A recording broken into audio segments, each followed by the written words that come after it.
శ్రీకాకుళం జిల్లాలో ఎన్డీఏ కూటమి అభ్యర్థులు ప్రచారంలో దూకుడు పెంచారు. పలాస అభ్యర్థి గౌతు శిరీష సుడిగాలి పర్యటనలతో ప్రచారాన్ని హోరెత్తిస్తున్నారు. వజ్రపు కొత్తూరు మండలంలోని పలు గ్రామాలలో ఎన్నికల ప్రచారం చేశారు.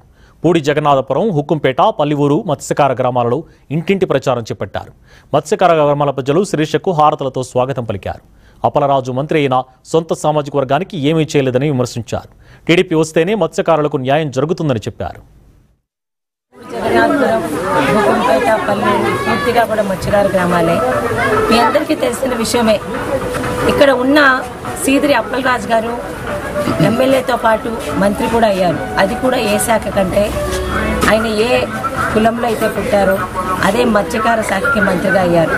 కానీ దురదృష్టం ఏంటంటే గతంలో తెలుగుదేశం పార్టీ హయాంలో మత్స్యకారులకి అమలైన ఏ సంక్షేమ పథకం ఈరోజు అమలు అవ్వట్లేదు. మీరు ఒక్కసారి ఇక్కడ ఏ జీవోలు అమలవుతున్నాయో, ఏ సంక్షేమ పథకాలు అమలవుతున్నాయో కనుక్కోండి. గతంలో తెలుగుదేశం పార్టీలో వచ్చిన సబ్సిడీలు కానీ, నష్టపరిహారాలు కానీ, ముఖ్యంగా తెల్లవారుజాపున వేటకు వెళ్లే వాళ్ళకి దాదాపు ఆటుపోటును ఎదుర్కొంటూ బోటులు తలకిందులై పగిలిపోతుంటాయి. అప్పట్లో చంద్రబాబు నాయుడు గారు వాటికి నష్టపరిహారం ఇచ్చేవారు.